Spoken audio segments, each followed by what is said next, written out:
सम्मानीय सभामुख महोदय, जय श्री राम, हर हर महादेव, जय शंभु, नाराए तकबीर, अल्लाहु अकबर, हेलोलिया, नमो बुद्धाय। यी शब्दहरू एउटा समुदायले अर्को समुदायप्रति देखाएको डर हो कि यी शब्दहरू, यी नाराहरू राजनीतिक नारा हुन् कि यी शब्दहरू उत्तेजना फैलाएर द्वेष फैलाउने शब्द हुन्? यी शब्दहरू करोडौं मानिसहरूले आफ्नो ईश्वरप्रति देखाउने भक्ति, करुणा, श्रद्धा, आस्था हुन्। यी पवित्र अभिव्यक्तिका शब्दहरूलाई आज हाम्रो समाजमा धर्म बीच, जात बीच, समुदाय बीच विभाजन गर्न प्रयोग गरिएको छ। आज यी शब्दहरूलाई राजनीतिक शब्दको रूपमा, राजनीतिक नाराको रूपमा प्रयोग गरिएको छ। जब जय श्रीराम भनेर कुनै समूहले, जय श्रीराम भनेर यदि कुनै समूहले अर्को समूहमाथि आक्रमण गर्छन् भने उनले मर्यादा पुरुषोत्तम रामले विभीषणलाई दिएका आश्रय र मर्यादा पुरुषोत्तम रामले रावणको अन्त्येष्टि सम्मानजनक हुनुपर्छ भनेर दिएका आदेशलाई बिर्सिएका छन्। जबसम्म अल्लाहु अकबर भनेर अर्को समुदायप्रति हिंसा हुन्छ तब ती समूहका व्यक्तिहरूले इस्लामले दिएको शान्तिको मेसेज, इस्लामले दिएको सद्भावको मेसेज, इस्लामले दिएको न्यायको मेसेज बिर्सिरहेका हुन्छन्। जब हर हर महादेव जय शम्भु भन्दै गाँजा सेवन गरेर लागु औषध सेवन गर्छन् युवाहरूले, तब शिवका करुणा, भक्ति र त्याग बिर्सिरहेका हुन्छन्। सम्मानीय महोदय, यो संसारमा जब एउटा समुदायले अर्को समुदायलाई होच्याउने काम गरेको छ, जब एउटा समुदायले अर्को समुदायमा नफरत फैलाउने घृणात्मक अभिव्यक्ति दिएका छन्, तब यो संसार मानव अधिकारको चिहान बनेको छ।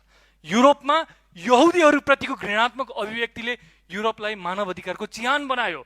बोस्नियामा, रुवान्डामा, भारतमा, श्रीलङ्कामा र अब नेपालमा र विशेष गरी मधेसलाई मानव अधिकारको चिहान बनाउने सम्पूर्ण प्रयास भइरहेको छ। सम्मानीय सभामुख महोदय, यदि कसैले आफ्नो राजनीतिक रोटी सेक्नको लागि, यदि हामी बीच द्वन्द्व फैलाउनको लागि गरिरहेका छन् भने गत निर्वाचन सम्झिनुहोस्। मधेसका जनताले, देशका जनताले सम्पूर्ण विभाजनहरूलाई मेटाएर एक मत भएर राष्ट्रिय जनता पार्टीलाई मत दिएको छ र राष्ट्रिय जनता पार्टीका नेताहरूले यो देशमा कुनै पनि जातीय, धार्मिक, साम्प्रदायिक कुनै पनि विभाजन छैन भन्ने कुरा देखाएका छन्। यो राज्यका सम्पूर्ण जनता, अल्पसंख्यक, बहुसंख्यक सबैको रक्षाको जिम्मा यो राज्यले लिन्छ। अबको राज्यले हिजोका दिन जस्तै राजनीतिक रूपले रोटी सेक्ने काम गर्ने छैन भन्ने कुरा म भन्न चाहन्छु। गोली चलेर साम्प्रदायिक हिंसा बढ्ने गर्दैन। साम्प्रदायिक हिंसाको सुरुवात घृणात्मक अभिव्यक्तिबाट हुने गर्छ। सम्मानीय सभामुख महोदय, र म राज्यलाई भन्न चाहन्छु कि यस्ता घृणात्मक अभिव्यक्तिहरू कहाँबाट आइरहेका छन्? सोसल मिडियाबाट आइरहेका छन् कि पत्रिकाबाट आइरहेका छन् कि अनलाइन मिडियाबाट आइरहेका छन् कि हामी जस्ता नेताहरूको मुखबाट आइरहेका छन्?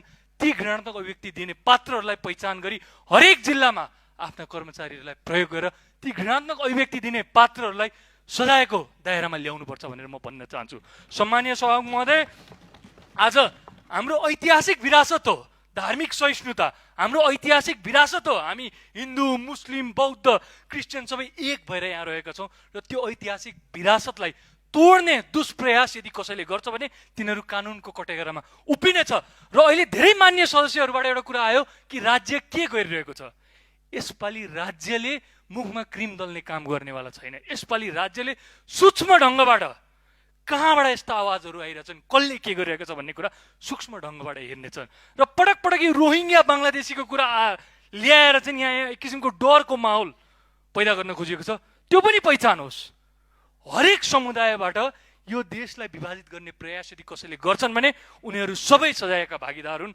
हामी एक भएर रहेका थियौँ, एक छौँ र आउने दिनमा नि प्रत्येक नेपाली, हाम्रो आस्था फरक होला, हाम्रो धर्म फरक होला, तर हाम्रो नागरिकता एउटै हो, हाम्रो मानवता एउटै हो र हामी एक हो भन्दै म आफ्ना केही शब्द यहीँ अन्त्य गर्न चाहन्छु। धन्यवाद।